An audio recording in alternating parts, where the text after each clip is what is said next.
Bonjour et bienvenue dans ce cours de raisonnement argumentation. Aujourd'hui on parle de visualisation de données, c'est-à-dire tous les problèmes qui vont nécessiter de dessiner un petit schéma, un petit tableau pour trouver la réponse. Trois types en particulier qu'on va voir aujourd'hui, qui sont les diagrammes de Venn, les logigrammes et les placements.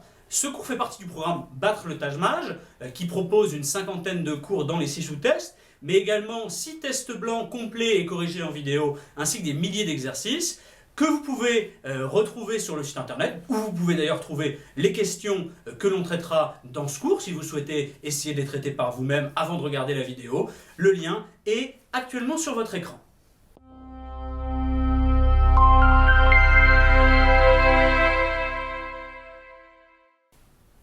Première question sur les visualisations de données. On va avoir un diagramme de Venn. Un diagramme de Venn simplifié.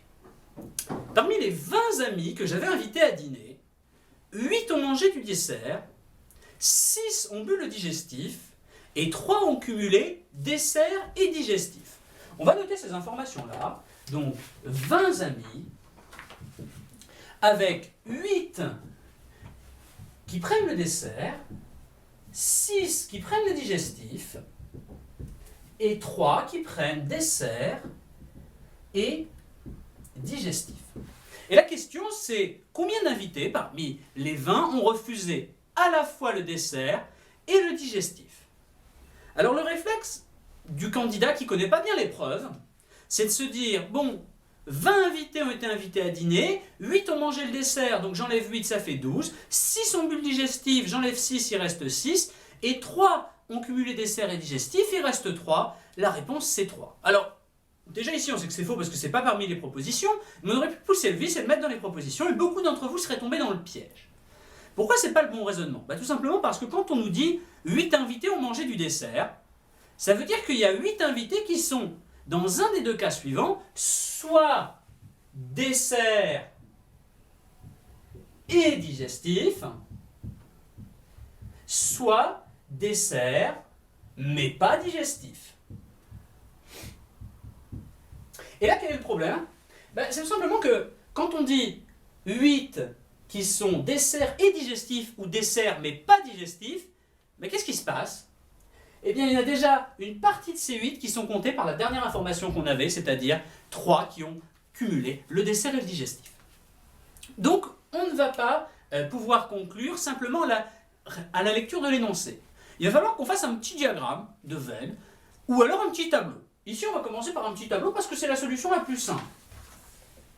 On va faire un petit tableau dans lequel on va faire en colonne les différents cas possibles concernant le dessert et en ligne les différents cas possibles concernant le digestif. Alors, le dessert, on peut soit avoir mangé du dessert, soit ne pas avoir mangé du dessert. On va noter ça dessert barre tout simplement.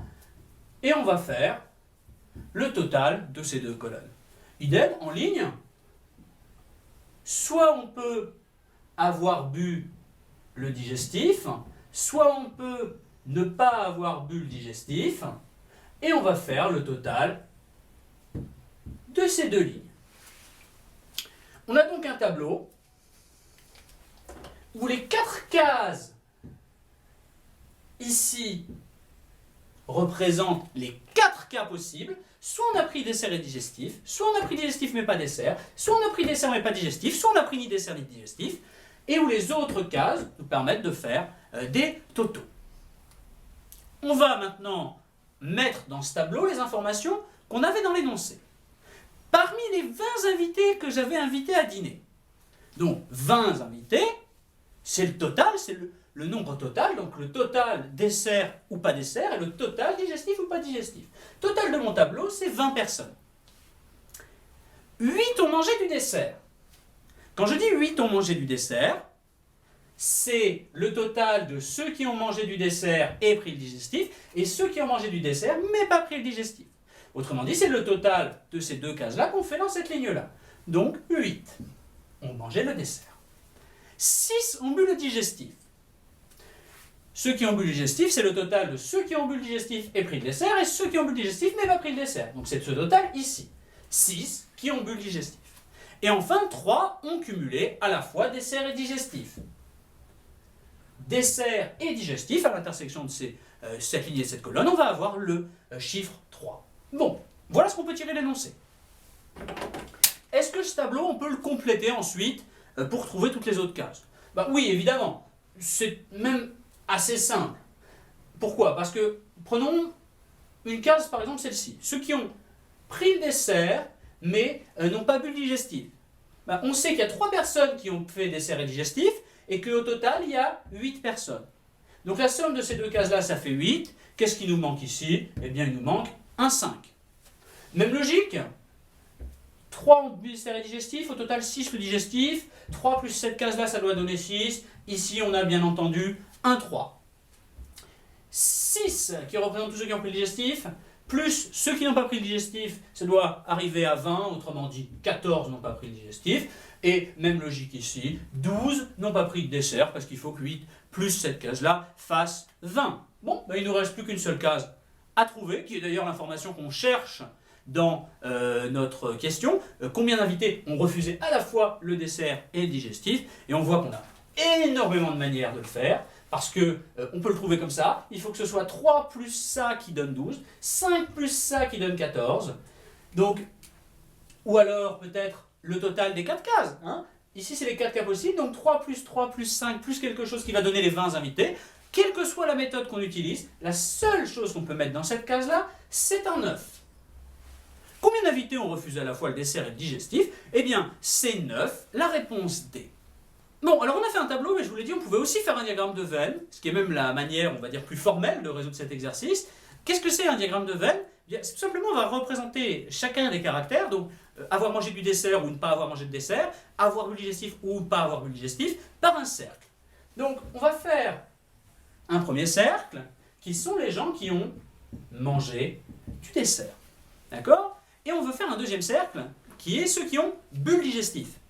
Mais il faut que ce cercle-là, on puisse placer quelque part les gens qui ont à la fois mangé du dessert et pris le digestif, et placer autre part les gens qui n'ont bu que le digestif. Autrement dit, qu'est-ce qu'il faut faire?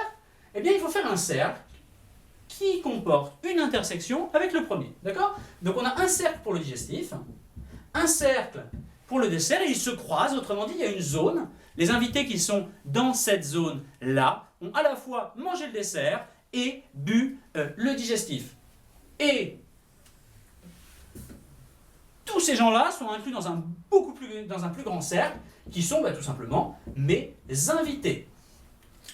On pourrait remplir étape par étape ce diagramme-là pour trouver les réponses à l'exercice, mais on va ici tout simplement essayer de représenter graphiquement où sont les personnes. On en a 3 qui ont pris dessert et digestif, qui sont donc les 3 personnes qui sont à l'intersection des deux cercles. On en a 3 qui n'ont pris que le digestif, 5 qui n'ont pris que le dessert, et 9 qui ont ni pris dessert ni digestif. Bon, voilà un petit peu les invités, où est-ce qu'on les placerait. Évidemment, on va faire ça avec des nombres, et on va essayer de tirer des conclusions dans les exercices suivants, mais c'est pour vous montrer un petit peu le principe de ce type de diagramme. Voici une question qui, typiquement, va impliquer un diagramme de Venn. Une imprimerie possède 3 machines, une presse, une rotative et un broyeur. Chacune de ces machines est utilisée par un employé au minimum. Et nous savons qu'aucun des employés utilisant la presse n'utilise la rotative, tous les utilisateurs de la rotative utilisent également une autre machine, certains utilisateurs du broyeur utilisent également la presse. Nous pouvons affirmer avec certitude qu'au minimum un employé de cette imprimerie, et on a plusieurs cas. Alors, on est face à un problème ici. C'est que si on s'en tient à nos petits tableaux, ça va être très difficile de représenter 3 caractères différents, l'utilisation de la presse, de la rotative et du broyeur. Pourquoi? Parce que si on fait un tableau comme ça, où on dit en ligne c'est broyeur et pas broyeur, et par exemple en colonne c'est la presse et pas la presse, on n'a pas représenté la rotative. Le seul moyen pour représenter le 3e caractère, ce serait de faire un espèce de tableau en 3D sous forme de cube, où la profondeur soit divisée pour avoir dans la première tranche la rotative, dans la deuxième tranche pas la rotative, etc. etc. Bon, vous comprenez bien qu'ici, ça devient extrêmement compliqué de faire ce schéma, ne serait-ce que sans ordinateur, Et ça deviendra complètement impossible si jamais on a 4 caractères à représenter. Donc dans tous ces problèmes-là, quand ils commencent à devenir un petit peu plus compliqués, on va être obligé d'utiliser un diagramme de Venn. Pourquoi? Parce que autant c'était difficile de représenter 3 caractères dans un tableau, autant dessiner 3 cercles qui se croisent, c'est extrêmement facile. On dessine un premier comme ça, un second et un troisième. Ici on a bien 3 cercles qui se croisent les uns entre les autres. Hop, on est dans un diagramme de Venn, donc on va mettre un plus grand cercle à l'extérieur, qui représente tous les individus, et voilà, on a notre schéma, sans avoir besoin de dessiner en 3D. Alors on va dire que ce premier cercle, en haut à gauche, c'est la presse. Ce cercle en haut à droite, c'est le broyeur. Et le cercle du bas, c'est la rotative. Va-t-on avoir besoin de compter combien d'employés utilisent chacune des machines? Non. La question, c'est que nous pouvons affirmer avec certitude qu'au minimum, un employé de cette imprimerie utilise.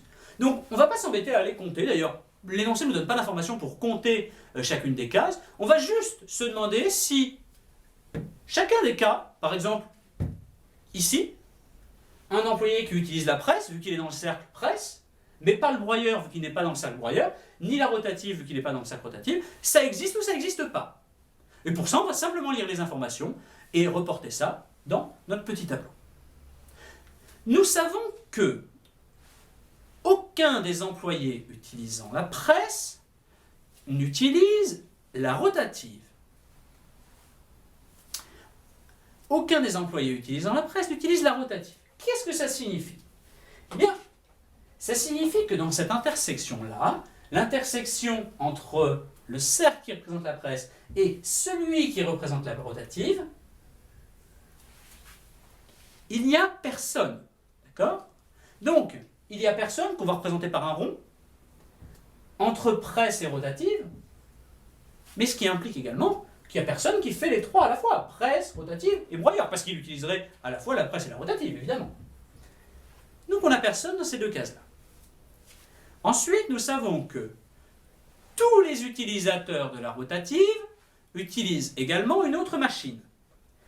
Donc, la petite section ici, qui représente ceux qui n'utilisent que la rotative, n'existe pas non plus. Si tous les utilisateurs de la rotative utilisent également une autre machine, ici il n'y a personne. Et qu'est-ce qu'on sait en plus? Eh bien qu'aucun des employés utilisant la presse utilise la rotative. Qu'est-ce que ça veut dire? Ça veut dire que s'ils utilisent une autre machine, sachant qu'ils n'utilisent pas la presse, l'autre machine qu'ils utilisent, évidemment, c'est le broyeur. C'est la seule possibilité. Donc on a forcément des gens ici. On va noter ça d'une croix. Et enfin, certains utilisateurs du broyeur utilisent également la presse. Donc, on a des utilisateurs du broyeur qui utilisent la presse. C'est dans cette intersection-là, entre le broyeur et la presse. Et sachant qu'il n'y a personne ici, ces gens-là sont forcément ici, à l'intersection presse-broyeur. Ils utilisent à la fois presse-broyeur, mais ils n'utilisent pas les trois machines. Ensuite, est-ce qu'on peut dire qu'il y a ou non des gens qui n'utilisent que la presse, qui n'utilisent que le broyeur ou qui n'utilisent aucune des trois machines? Non. Ça, on n'a aucune information à ce sujet. Maintenant, lisons l'énoncé. Nous pouvons affirmer avec certitude qu'au minimum un employé de cette imprimerie utilise les trois machines. Alors non. Là, non seulement on ne peut pas l'affirmer, mais on peut affirmer avec certitude que c'est faux. Utilise seulement le broyeur, on ne peut pas l'affirmer, on ne sait pas si c'est vrai ou faux. Utilise seulement la presse, on ne peut pas l'affirmer, on ne sait pas si c'est vrai ou faux. Utilise la presse et la rotative. Non seulement on ne peut pas l'affirmer, mais on sait que c'est faux, il n'y a personne dans cette intersection-là. Et utilise le broyeur et la rotative, bien oui. Broyeur et rotative, on a une croix parce qu'il y a forcément quelqu'un. Hein, on aurait pu aussi dire, donc réponse E, mais on aurait pu aussi dire que presse et broyeur, il y avait forcément quelqu'un. Voilà pour la construction de ce genre de diagramme. Maintenant, on va essayer de l'appliquer avec des chiffres. Avec l'exercice suivant. Afin d'obtenir l'agrément ouvrant droit au crédit d'impôt, les entreprises de bâtiment doivent obtenir 3 démarches. Déposer un dossier en mairie, former leur personnel et réaliser un audit. On va dessiner ça, évidemment on reprend exactement la même structure.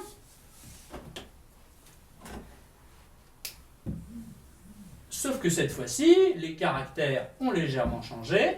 Maintenant, on parle d'un audit, on parle d'une formation et on parle d'un dossier. Une étude qui est réalisée sur 100 entreprises a déterminé que 72% ont formé le personnel, 59% ont déposé le dossier en mairie, etc., etc. On a toute une liste de statistiques. Et à la fin, on nous demande, parmi un certain nombre de cas, 5 cas, quel est le cas le plus fréquent? Est-ce que c'est l'entreprise qui n'a fait aucune démarche, celle qui a juste déposé le dossier, celle qui a juste formé son personnel, celle qui a déposé le dossier, l'audit et la formation, etc., etc. Bon. On va traiter cet exercice. On ne va pas forcément prendre les propositions dans l'ordre. Nous, on va chercher celle qui nous donne de l'information. On va chercher celle qui nous donne de l'information. Et celle qui nous donne de l'information, c'est quoi? Eh bien, c'est celles qui vont être restreintes à une zone réduite de notre schéma. Pourquoi? Je vous donne un exemple. L'information de base, qui est, il y a 100 personnes dans l'ensemble, ou plutôt 100 entreprises dans l'étude. 100, c'est le total de ces 8 cases-là. Autrement dit, pour l'instant, ça ne nous donne quasiment rien. Ça ne nous donne même aucune information sur les répartitions. Nous, on va d'abord essayer de chercher des informations où on nous donne le contenu d'une case précise, ou au pire, le contenu de 2 cases. Mais en tout cas, les informations les plus précises possibles.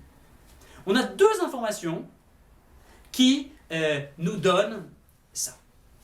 La première information qui nous permet de remplir directement une case, c'est 5% des entreprises ont accompli les 3 démarches.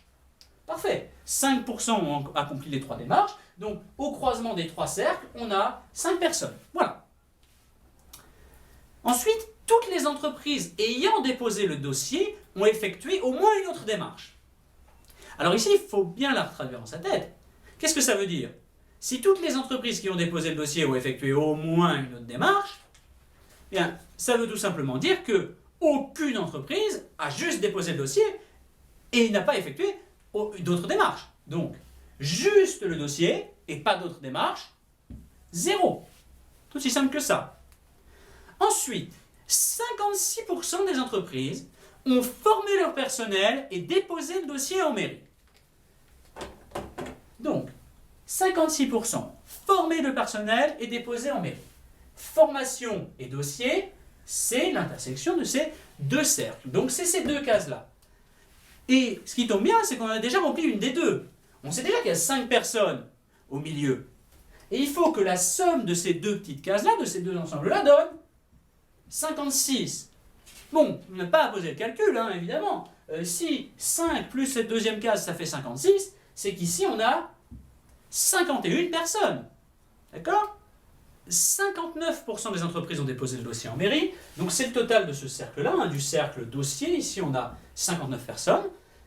Et qu'est-ce qu'on sait? On sait qu'ici, il y a 0, 51 et 5. On a rempli 3 cases sur 4. Et la somme des 4 cases doit faire 59. Donc ici, on a 0 plus 51 plus 5, 56. Il manque, évidemment, 3 personnes pour arriver à 59. On continue. 10% des entreprises ont réalisé l'audit et la formation. Donc, audit et formation, c'est cette intersection-là. On a 10 personnes. Toujours la même logique, hein. 5 plus quelque chose qui doit donner 10, donc c'est 5 plus 5. 28% des entreprises ont réalisé l'audit, 28% c'est le total de ce cercle-là. On a ici déjà 10 et 13, il manque 15 personnes ici. Et enfin la formation, 72% ont formé leur personnel, 72% c'est ce cercle-là. Et on a déjà 51, 56, 61 personnes. Il faut qu'il y en ait 72 au total, donc on va mettre 11 personnes ici. Ok? Quelle est la dernière étape? Une information qui venait de l'énoncer aussi, c'est qu'il y avait 100 entreprises. Donc le total de toutes ces cases-là, de ces 8 cases-là, ça doit faire 100. Ici, on est à combien? On est à 51, 62, 67, 72. Remarquez qu'on aurait tout simplement pu partir de là et dire qu'il y en avait directement 72. Mais bon, on est à 72 pour l'instant. 72 plus 15, ça nous fait 87, plus 3, 90. Donc dans les 7 cases que constituent les 3 intersections des cercles, on a 90 personnes. Il en manque donc 10 pour arriver à 100. Et ces 10, ce sont les entreprises qui n'ont réalisé aucune des démarches. Alors, quel est le cas le plus fréquent? Eh bien, le cas le plus fréquent, c'est celui-ci. Les entreprises qui ont formé leur personnel et déposé le dossier, mais pas réalisé l'audit. J'ai la réponse E. En fait, vous devez vous dire, quand vous voyez un problème comme ça, que la résolution est plutôt longue. C'est le cas. Résoudre ce diagramme de Venn-là, le compléter, c'est plutôt long. Même un candidat entraîné va prendre au moins 1 minute 30, si ce n'est 2 minutes, 2 minutes 30.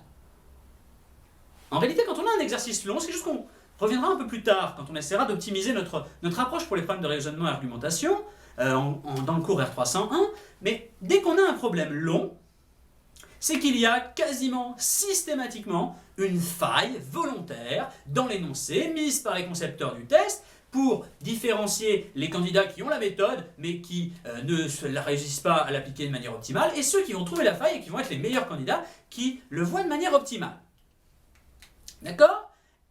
Et cette faille, c'est... La question, c'est pas combien ont réalisé ceci ou on n'a pas réalisé cela. La question, c'est quelle catégorie est la plus nombreuse. Et vous remarquez que ce nombre de 51, on l'a écrit quasiment au début. C'était la 3e information qu'on notait, je crois. Dès que vous savez qu'il y a 51 personnes qui ont réalisé les 2 démarches, l'exercice est terminé. Sur les 100 personnes, quel que soit le contenu des autres cases, il ne sera jamais supérieur à 49. Vu qu'on a le total des 8 cases qui va donner 100. Donc si on a 51, rien ne peut être plus grand que 51. Si on a 52 dans une autre case, on est déjà à 103. Et on n'a pas de nombre négatif, évidemment, dans certaines catégories. Donc, dès qu'on sait qu'il y a 51 personnes ici, on peut conclure. On peut répondre « E », donc en 30, peut-être 40 secondes. On peut même le voir directement dans l'énoncé. Et c'est pour ça qu'on va être extrêmement vigilant à ce genre de failles qu'on trouve quasiment systématiquement dans les exercices qui ont des énoncés longs. Voilà pour les diagrammes de Venn. Maintenant, on passe au logigramme. 3 collègues, Eric, François et Gérard, se rendent au travail chacun d'une manière différente. Un en métro, un en vélo et le dernier en voiture. On sait que Gérard ne prend pas le métro, Eric ne prend pas le vélo, Eric ne prend pas le métro, Gérard ne prend pas la voiture et François ne prend pas le métro. Combien de ces 6 informations doit-on connaître au minimum pour déterminer le moyen de transport de chaque protagoniste? 1, 2, 3, 4, 5. Bon, on va oublier cette question pour l'instant, et on va déjà essayer de savoir quel est le moyen de transport des 3 protagonistes. Alors comment on procède? On va réaliser un tableau, un petit peu comme le tableau qu'on a fait au départ, sauf qu'ici, on va avoir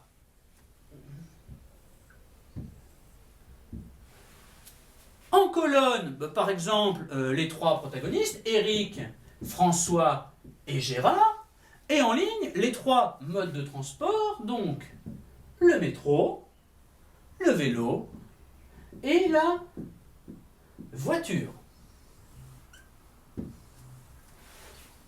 Et dans chacune de ces cases, on va voir si le cas est possible, X, ou même certain X, ou il n'est pas possible, c'est sûr que ce n'est pas le cas, O. Bon, prenons des informations, par exemple, Gérard ne prend pas le vélo, d'accord? Gérard ne prend pas le vélo, qu'est-ce que ça nous donne comme information? Gérard ne prend pas le vélo, donc Gérard, vélo, c'est pas possible, on va marquer d'un O.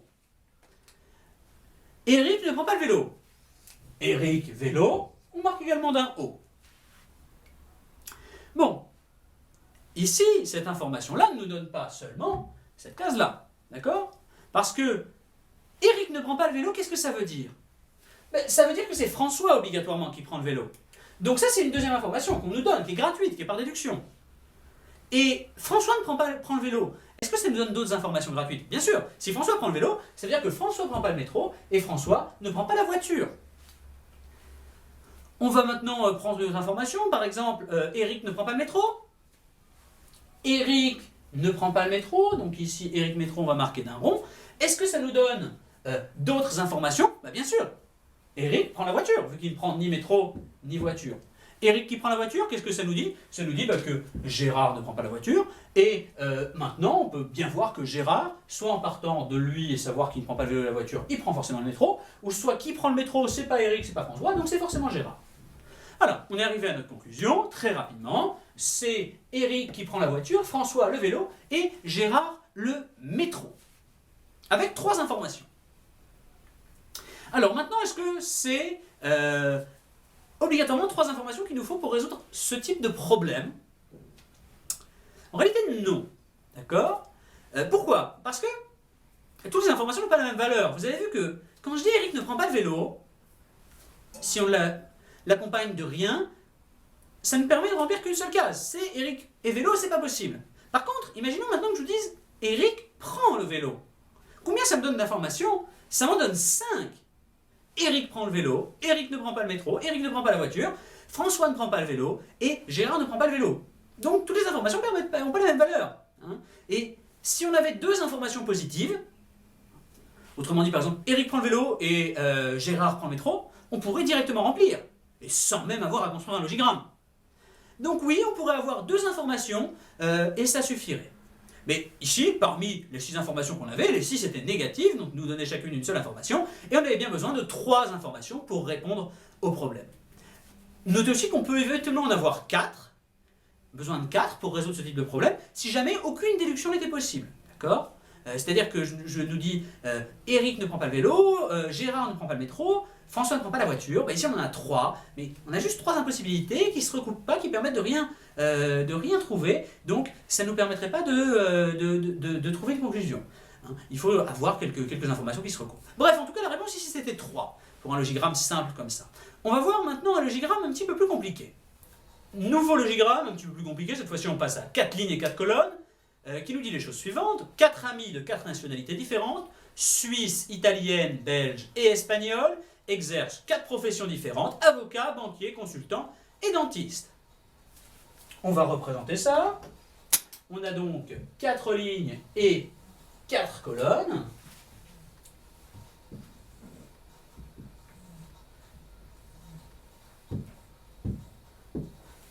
Avocat, banquier, consultant, dentiste, et 4 nationalités, suisse, italien, belge et espagnol. On a 3 informations. Le suisse n'est pas avocat, le consultant et l'avocat jouent chaque semaine au golf avec leur ami belge, et l'italien est banquier. Qu'est-ce qu'on va choisir de traiter comme information en premier? On va commencer par la fin. On va commencer par la fin, il y a 2 raisons à ça. Parce que d'une manière statistique, en général c'est ce qui marche le mieux. Hein. C'est souvent une petite faille des concepteurs. C'est les informations vers la fin qui donnent le plus d'informations. Mais surtout, nous, quand on est bien entraîné, on sait quelles informations donnent plus d'informations que les autres. C'est celles qui sont positives, d'accord? Et ici, celle de la fin, l'italien est banquier, c'est une information positive, alors que le suisse n'est pas avocat, c'est une information négative. Donc, l'italien est banquier, ça nous donne combien d'informations dans un problème comme ça? Ça nous en donne 7. Je ne vous les détaille pas toutes, mais italien et banquier, ben ça veut dire que le banquier n'est pas suisse, ni belge, ni espagnol, et ça veut dire que l'italien n'est pas avocat, ni aucune des autres professions. Donc ici on a déjà eu 7 informations, alors que le suisse n'est pas avocat, on en aurait eu une seule. Ensuite, le consultant et l'avocat jouent chaque semaine au golf avec leur ami belge. Qu'est-ce que ça veut dire ça? Ben, il faut traduire un petit peu. Si on nous dit le consultant et l'avocat jouent chaque semaine au golf avec leur ami belge, ça veut dire que le belge n'est ni consultant ni avocat, ou que le consultant n'est pas belge et l'avocat pas belge. C'est la même chose. Donc, le belge qui est ici n'est pas avocat et il n'est pas consultant. Qu'est-ce qu'on va déduire? Ben, le belge est dentiste, c'est la seule possibilité. Et le dentiste n'est ni suisse ni espagnol. Bon. Enfin, on reprend la première information. Le suisse n'est pas avocat, donc suisse n'est pas avocat. Et on va pouvoir déduire le reste, c'est que l'avocat est espagnol et que le suisse est consultant. Voilà, donc qui est le consultant? Eh bien c'est le suisse, réponse A. Dernière question autour des logigrammes. Thomas, Salomé et Rachid, âgés de 5, 7 et 9 ans, ont chacun reçu un cadeau différent parmi une console de jeu, un livre et un disque. Alors ici, on est dans un cas un peu compliqué. C'est qu'on n'a plus 2 caractères, mais 3. Donc, on revient un petit peu à notre problème du départ, c'est qu'il faudrait dessiner ça en 3D. Évidemment, on ne va pas s'embêter à dessiner tout ça en 3D. Ce qu'on va plutôt faire, c'est qu'on va faire un tableau classique, comme s'il n'y avait que 2 informations dans ce problème, c'est-à-dire Thomas, Salomé et Rachid, les protagonistes, et leurs cadeaux, console de jeu, livre et disque. Donc on va faire notre petit logigramme à 3 colonnes et 3 lignes.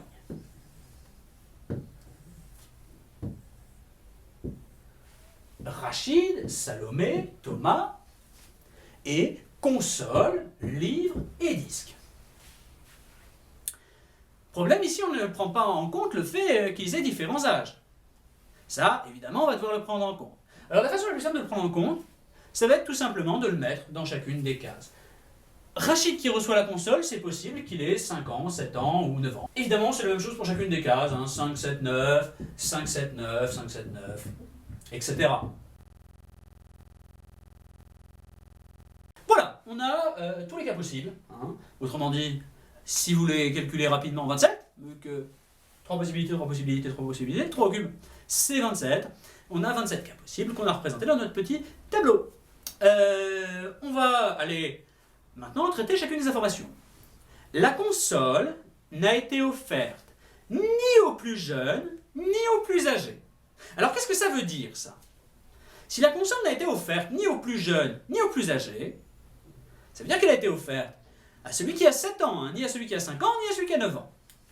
Autrement dit, la console a été offerte à quelqu'un qui a 7 ans. Donc sans pouvoir savoir qui a reçu la console, on va quand même pouvoir éliminer des cas. C'est que tous les cas où quelqu'un reçoit la console quand il a 5 ans ne sont pas possibles, et tous les cas où quelqu'un reçoit la console quand il a 9 ans ne sont pas possibles. On a donc éliminé un certain nombre de cas. On peut en éliminer encore plus que ça, parce que si c'est celui qui a 7 ans qui reçoit la console, eh bien, celui qui reçoit le livre n'a pas 7 ans, on peut rayer tous les 7 de la colonne livre, et celui qui reçoit le disque, idem, n'a pas 7 ans, on peut rayer tous les 7 de la colonne disque. Bon, vous voyez qu'ici on avait 27 cas, mais une première information assez simple nous permet quand même déjà d'en éliminer 12. Donc ce type de problème n'est pas si compliqué qu'on peut le penser. Ensuite, nous savons que Thomas, qui n'est pas le plus jeune, a reçu le disque. Alors là, on va pouvoir en éliminer encore plus. Pourquoi? Parce que Thomas a reçu le disque, ça veut dire que tous les cas qui sont dans cette case-là, par exemple, Thomas qui a reçu la console, sont faux. Tous les cas Thomas et livre sont faux. Tous les cas Rachid et disque sont faux. Salomé et disque sont faux. Ok, est-ce qu'on peut encore aller plus loin? Thomas qui n'est pas le plus jeune, d'accord? Donc Thomas ne peut pas avoir 5 ans. Autrement dit, le seul cas possible pour Thomas, c'est qu'il ait 9 ans et qu'il ait reçu le disque. Qu'est-ce que ça implique? Eh bien, ça implique que tous les autres cas où on a 9 ans dans l'exercice sont impossibles, d'accord? Hop, ici on a des cas où on a un protagoniste qui a 9 ans, c'est impossible, c'est Thomas qui a 9 ans. Et notre dernière information, Salomé est plus âgé que Rachid. Sachant qu'on n'a plus que 2 âges possibles, 5 et 7 ans, qu'est-ce que ça veut dire? Ça veut dire que Salomé a 7 ans et Rachid a 5 ans. Et qu'est-ce qu'on sait? On sait que celui qui a 7 ans, c'est celui qui a reçu la console de jeu, et 5 ans, celui qui a reçu le livre. Le plus jeune, Rachid, a donc reçu un livre, et Salomé, qui a 7 ans, a reçu la console de jeu.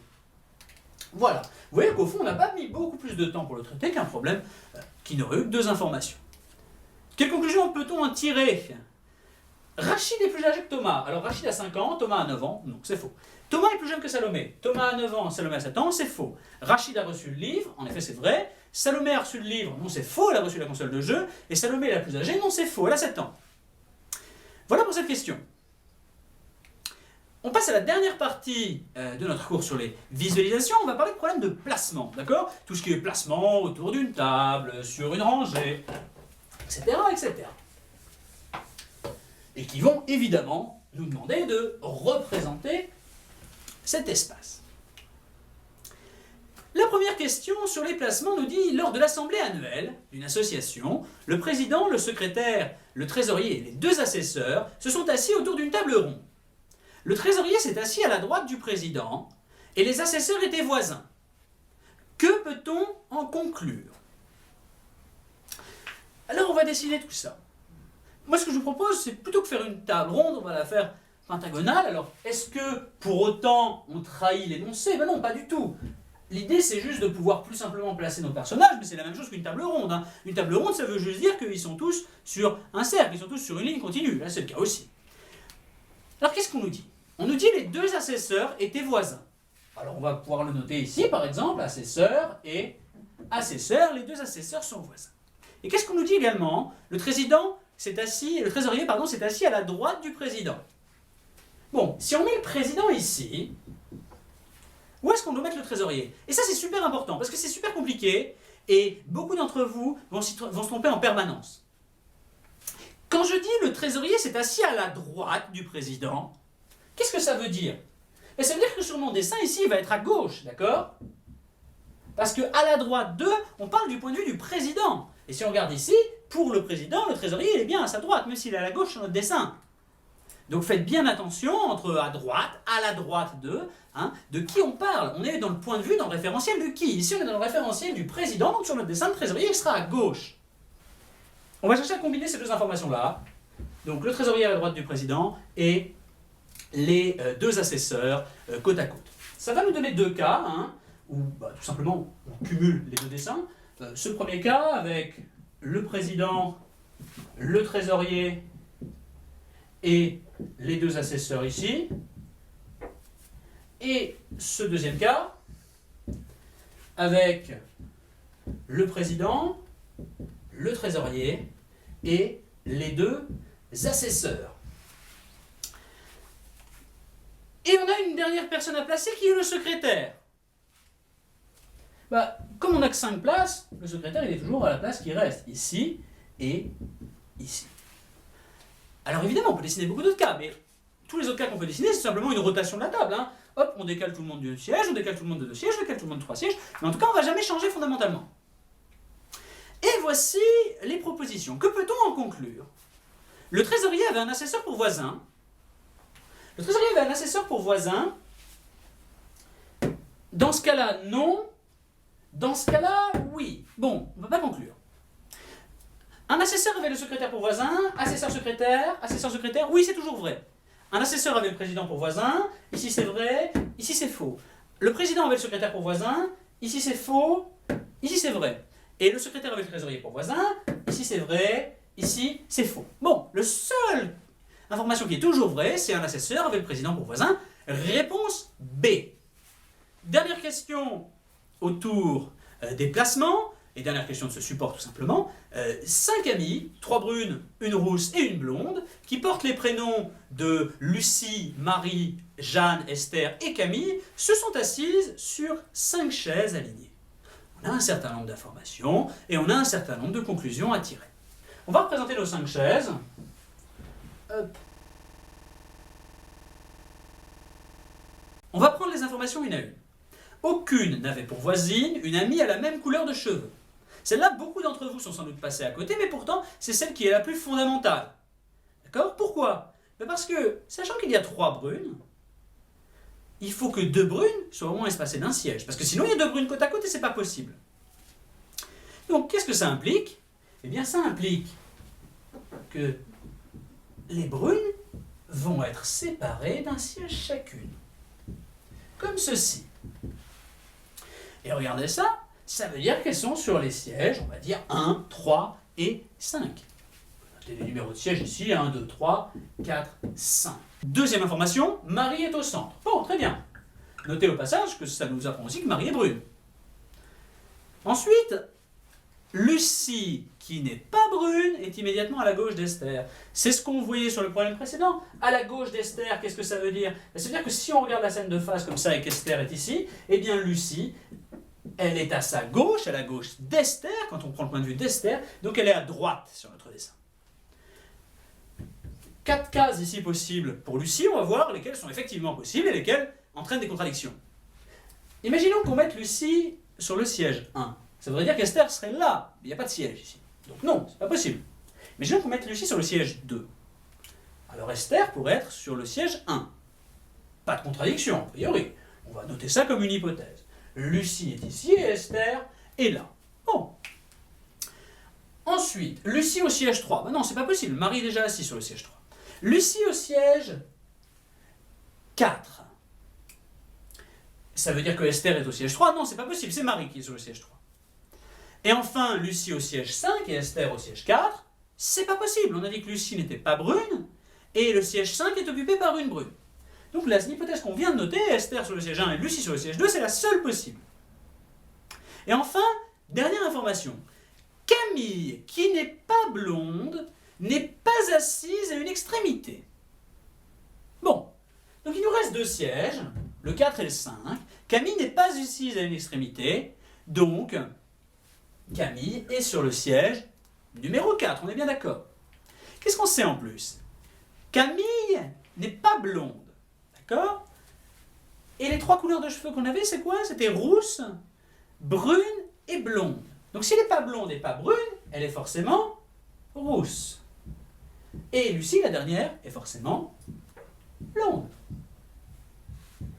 Hop, on place le protagoniste qui nous manquait dans la 5e case et on a notre dessin qui est complet. Que peut-on en conclure? On peut connaître la position de chacune, mais pas la couleur de leurs cheveux. Bon, non, c'est faux. On peut connaître la position et les couleurs de cheveux. Camille, Jeanne et Esther sont brunes. Esther, Marie, Jeanne ici. Non, Camille, elle est rousse. Non, c'est faux. Esther avait pour voisine Lucie et Marie. Esther avait pour voisine Lucie, mais pas Marie, vu qu'elle était assise tout à gauche de la rangée, elle n'avait pas de voisine à droite. Camille était à la droite de Jeanne et à la gauche de Lucie. Alors, Camille, elle était bien à la droite de Jeanne, mais elle était à la gauche de Marie. Donc non, c'est faux. Et dernière proposition, Marie avait pour voisine de gauche Lucie, alors peut-être que certains ont répondu ça, mais non, Marie a pour voisine de droite Lucie. Hein? Marie est à droite de Lucie sur le schéma, donc elle a pour voisine de droite Lucie, pas voisine de gauche. Encore une fois, on parle bien du point de vue de Marie. Alors on a dit que les 5 propositions étaient fausses. Évidemment, peut-être qu'on a fait une erreur, on a forcément fait une erreur, mais peut-être qu'on a fait une erreur dans la rédaction du schéma, et dans tous les cas on n'a pas le temps de le refaire, c'est un exercice plutôt long, soit on a fait une erreur dans notre interprétation des propositions. Et ça on a le temps de regarder plutôt s'il y avait des ambiguïtés ou pas. C'est ce qu'on va faire. Alors, relisons ça plus simplement. Première information. On peut connaître la position chacune, mais pas la couleur de leurs cheveux. Est-ce qu'il y a une ambiguïté dans cette proposition? Non. Non, c'est faux, on en est certain. Camille, Jeanne et Esther sont brunes, pareil, il n'y a aucune ambiguïté, on n'a pas pu faire d'erreur là-dessus. Esther avait pour voisine Lucie et Marie, on n'a pas pu faire d'erreur là-dessus, il n'y a pas d'ambiguïté. Camille était à la droite de Jeanne et à la gauche de Lucie. Alors là, c'est un petit peu plus ambigu, regardez. Camille était à la droite de Jeanne, oui, je vous rappelle bien qu'on parle du point de vue de Jeanne ici, et était à la gauche de Lucie. Bien sûr qu'elle était à la gauche de Lucie. Lucie n'était pas immédiatement sa voisine, mais elle était à la gauche. Il y avait un grand écart entre elles, mais elle était à la gauche. Et cette surinterprétation que vous avez fait là, c'est celle qui cause l'erreur dans l'exercice. Alors que vous avez bien construit le schéma et que l'exercice est parfait. Vous répondriez comme ça dans un problème qui nécessiterait de dessiner le graphique, vous auriez 20 sur 20. Mais là, vous vous trompez, c'est une erreur basique. Voilà pour ce cours consacré aux problèmes qui nécessitaient des visualisations. Et si vous souhaitez approfondir le raisonnement argumentation et découvrir les autres types de problèmes, les vidéos apparaissent en ce moment en bas de l'écran. Vous pouvez également vous abonner à la chaîne de Battre le Taj Maj pour retrouver tout le contenu qui est sur le site internet, c'est-à-dire les tests blancs, les cours et les exercices. Et je vous invite également, bien entendu, à nous suivre sur les réseaux sociaux. Et je vous dis à très bientôt pour un nouveau cours.